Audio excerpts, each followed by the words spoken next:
Hey, what's good, everybody? I'd like to welcome you all back to the Boombox Guru channel. I'm your host, LB. So today, got another album review. I know it's been a long time since I've done one of these, but today I just want to talk about one of my favorite hard rock, heavy metal albums of all time. Uh, this album has been one of my favorites from this band ever since I first discovered it, probably a little over 10 years ago. And that album that I want to talk about today is High and Dry by Def Leppard. This is the band's second studio album. I got the CD version, and I also have the original vinyl pressing as well. Let me try to get it right. Here we go. Hope you guys can see that. It's the original vinyl. It's the back cover.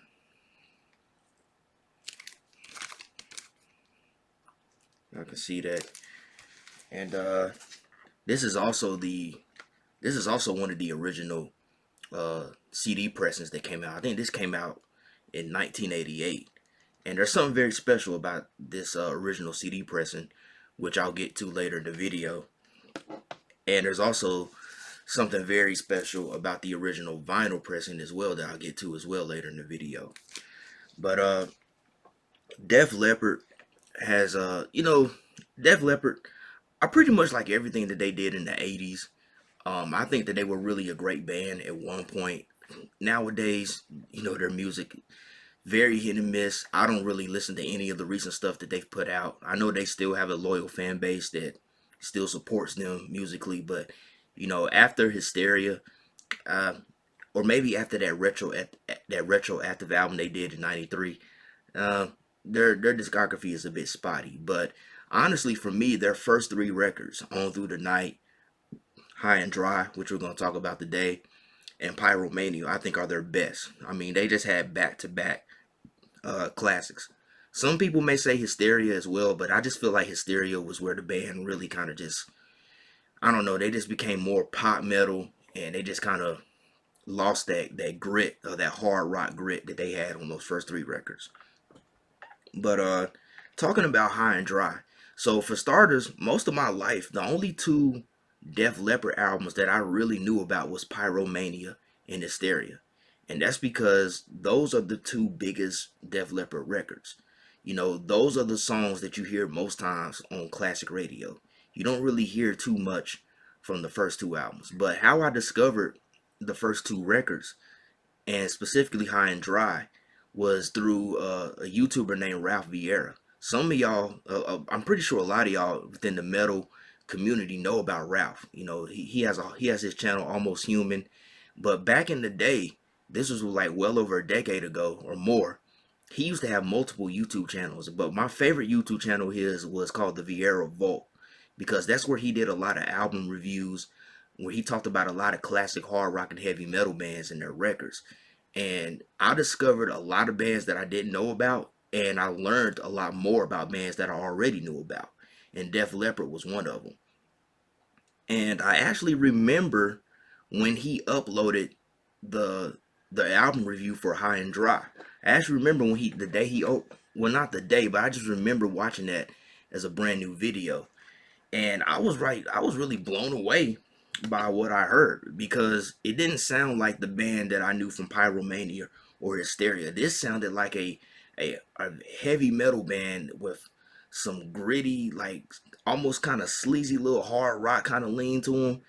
And it was just different, man. It was just different than the more polished sound that the band would be known for, or they will blow up with later on. And I felt the same way about On Through the Night too when I saw that album review. I mean, that was pretty much a new wave of British heavy metal album. But High and Dry, this is my favorite Def Leppard album. This is the one that I really find myself listening to the most. I just really enjoy this record. I feel that this album is really where the band came into their own. The first album was good.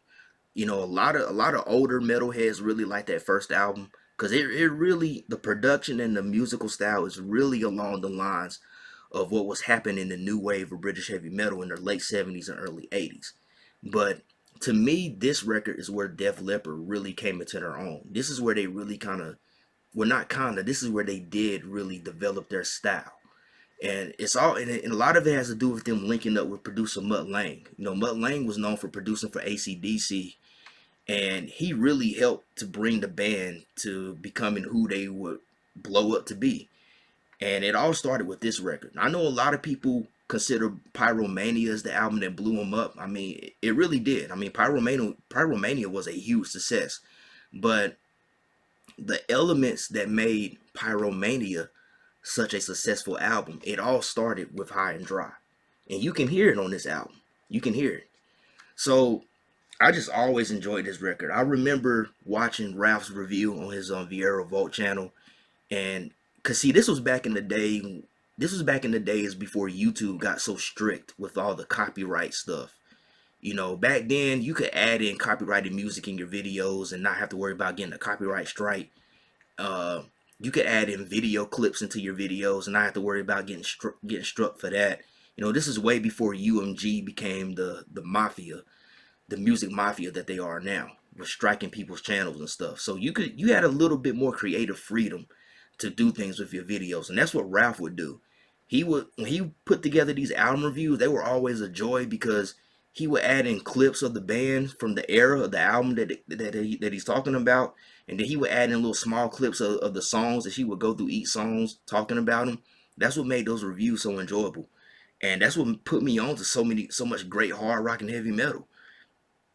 And that's what really happened with High and Dry, because hearing those small clips and watching the video footage that he added in there, as well as the pics, it was just a whole nother experience, and it just made me really want to hear this album. And fortunately for me, not long after I saw that review, I happened to go down to my favorite record store called Manifest, which unfortunately they're no longer in business. Man, I miss that place. But I was going through their used section in the, I don't think it was the heavy metal section. I think it was the rock section. I was looking through the hard rock section, and I came across uh this CD version of High and Dry, and I bought it. And like I said in the beginning of this video, this CD version, this particular pressing, is very special. It's very special, and I'll get into that in a little bit later, as well as the vinyl. But yeah, High and Dry. Yeah, this was really where Def Leppard became Def Leppard. So if you never listened to this album, definitely go back and check it out, because you'll hear exactly what I'm talking about. Everything that made Pyromania such a success, it all started with High and Dry. So this album has, well, this version has 12 tracks. The original album only had 10 songs. But like I said, I'll explain why this version has 12 tracks. So right off the top, man, the opening track number 1, Let It Go. One of the best opening songs that I've ever heard. I mean, this track really just kicks it off and sets the tone for the whole entire album. I mean, a lot of heavy riffs. I mean, some amazing singing by Joe Elliott. Speaking of Joe Elliott, I also want to point out that High and Dry is where Joe Elliott really came into his own as a vocalist. You know, he sounded good on Through the Night. I mean, he didn't do a bad job by any means. He sounded great on there, but he mainly used a lot of clean vocals on that record. And honestly, as much as I like On Through the Night, I always kind of felt like Joe didn't sound quite confident as a singer on that record. But this album, totally different singer. I mean, in Ralph's review, and I've heard him mention it several times in other videos, that when he heard High and Dry, he thought that they had actually fired Joe Elliott and got another singer. And it really surprised him that it was Joe Elliott. I've heard a lot of people that was around during this time and heard On Through the Night first and then High and Dry. I've heard a lot of people say that when they first heard this, they thought Joe Elliott had got fired and then they had another singer. But this is where, sorry about that, my cat's coming in here. But this is where Joe Elliott really kind of came in, and he started, hold on for a minute. Yeah, sorry about that, y'all. I had an interruption. My cat wanted to come in here, and I forgot where I was at. Let's see. I think I was talking about Let It Go. No, I was talking about Joe Elliott, actually. I was talking about how Joe Elliott, you know, the first album, even though vocally he sounded really good, he mainly used clean vocals, and I always felt like that he didn't really sound quite confident as a vocalist on that record. But to me, he sounded a lot more confident on this album. And this is where his signature singing style really came into play. This is where that raspy tone really got came into play. And a lot of people have compared it to being like Brian Johnson from AC/DC, which honestly there's a huge AC/DC influence kind of all over this record. So you can definitely tell that they were influenced by that band. Even though they try to say that they had nothing in common with hard rock and heavy metal bands, those type of bands were definitely influencing them during this era. But yeah, Joe Elliott, right off the bat, you can tell the difference. I'm pretty sure a lot of people back then, when they heard this album, they probably felt like, whoa, this is a different singer. This can't be the same guy, because it's definitely a stark contrast compared to what he did on Through the Night. But going to the next track, another hit and run. That's another great song. Just continuing up that momentum and everything of what started with Let It Go. Then you got the title track, High and Dry, Saturday Night, which is one of my favorites. Now, interesting thing about this song is that I've actually heard this song prior to knowing about this album. I actually have heard this song like on radio before in the past. I just didn't realize it was Def Leppard. But I remember immediately when I heard a small like sample of it in Ralph's video. I was like, hey, wait a minute, I know this song. I've heard this song plenty of times as growing up as a kid. But yeah, it was Def Leppard, and one of my favorite Def Leppard songs, honestly. I mean, it's just the song talks about, getting high, getting drunk, being with your friends and everything, hanging out on a Saturday night, just partying, having a good time.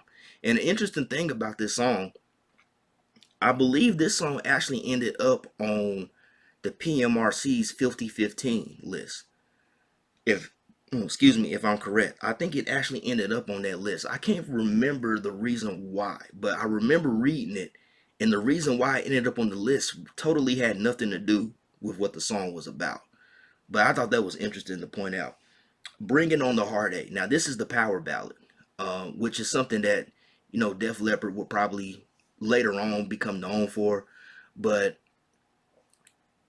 I honestly think that Bringing on the Heartbreak, excuse me, is one of Def Leppard's best ballads. What I like so much about this ballad is that it's not cheesy, it's not sappy. I mean, it's good music. I mean, it's a slow song, but it's still heavy. Amazing solos, amazing guitar work from Steve Clark and Pete Willis. Joe Elliott's performance on there is amazing. It's a really great song. It's not one of those songs that when it comes on, you want to like switch the station or you want to skip to the next track. You actually want to listen to it. It sounds good, and the way they do the chorus, the way the harmonies come into play. Def Leppard has always been known for their harmonies. Amazing, amazing harmonies. I mean, they were so good that they influenced a lot of R&B uh, groups, male groups. They influenced a lot of R&B male groups like Jodeci and Boyz II Men. That's how good they were with the harmonies. So they do that real well on that song. One of their best ballads, their best ballad in my opinion. Switch 625 is one of the few instrumentals from Def Leppard, an amazing instrumental actually, and one that I think recently they've brought back into their live set list. I think they mainly use it nowadays for Joe Elliott to go off stage and take a break. So Vivian Campbell and Phil Collin will come out and they'll play the instrumental. But yeah, Switch 625. I've heard so many people who really enjoy this record call that one of their favorites on the album. It's a real good song. I mean, it's not like overly like shredding. It's not like a bunch of noodling or anything go on. No, Pete Willis and Steve Clark do an amazing job just keeping it very simple. But it kind of just it just keeps the momentum going. It's like a brief intermission, and I believe they initially meant to make this into an actual song, but I don't think Joe Elliott or anybody was able to come up with lyrics for it. So they just left it as an instrumental, which actually became very popular. You Got Me Running, another great track. I really like the chorus. The chorus is very catchy. The whole song is very catchy, but still a great hard rock number. Lady Strange. Lady Strange is another one of my favorites on here. Really did the chorus. Sometimes if I'm not even if I haven't listened to this album, that chorus will just pop up in my head, and the whole entire song it just really it just really lures you in. You know what I'm saying? It's just a great catchy hard rock song that can really get stuck in your head if you listen to it enough. On Through the Night. This is kind of interesting because they have the title track of the previous album on this album, which You know, Led Zeppelin did the same thing. You know, the song Houses of Holy ended up on Physical Graffiti and not the actual Houses of Holy album. But in any regards, man, On Through the Night, this is my favorite song on this album. I really enjoy this track. To me, what I like about it is it's so British heavy metal. Like the galloping rhythm and everything, it's just so new wave of British heavy metal. And that's what I like about it. And it's just an amazing song all around, man. You just gotta check it out. Yo, I almost forgot about Mirror Mirror Look Into My Eyes. Real good song, real good song. Kind of a slower, more mid-paced tone, but it's very heavy. And oh man, Joe Elliott does an amazing job on the vocals on there doing the chorus, man. I mean, like Joe Elliott, I really think that this album is probably his one of his best, if not is his best vocal performance. I mean, he really hit it on the nail with this record. And then on the original album, the final song, track number 10, is No No No. And another one of my favorites off of this album. I can listen to this song like millions of times, man, and never get tired of it.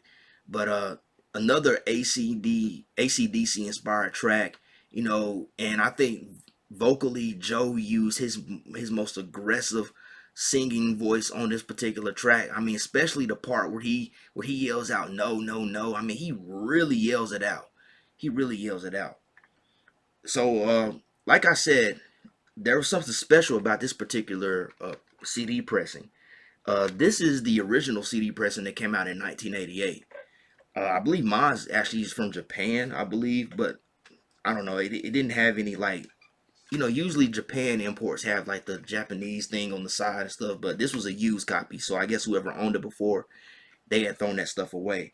But yeah, this was the original first CD pressing, I believe it came out in '88.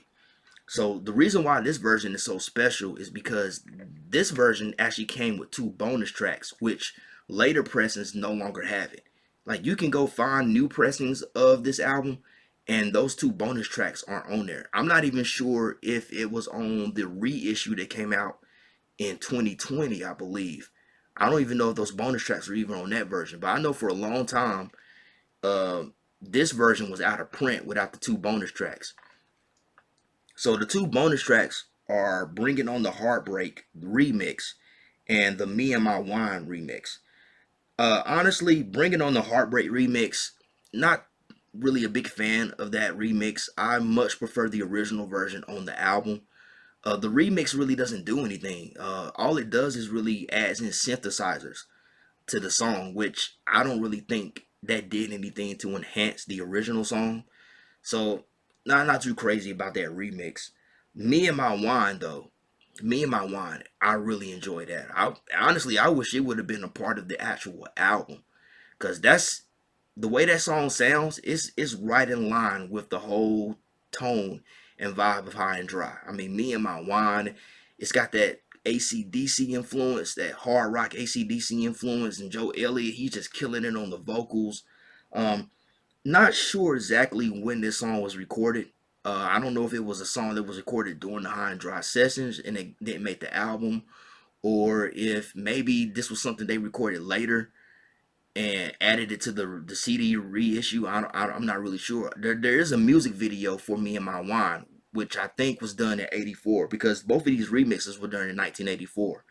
So and actually, I'm not sure if this CD pressing actually was from 1988. It might have been 1984 when this CD pressing was actually put out, because I think there were CDs being uh I think CDs were being sold in the by the mid 80s, like 84, 85.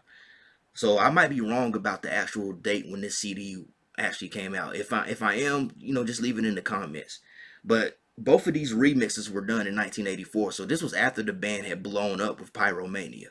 So I'm not sure when Me and My Wine was recorded. I haven't found much information about anything about that song, but all I know is that it's a great hard rock song. It's a really great hard rock heavy metal song.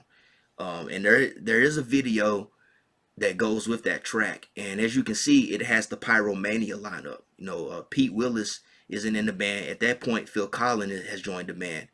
So yeah, that's about it, man.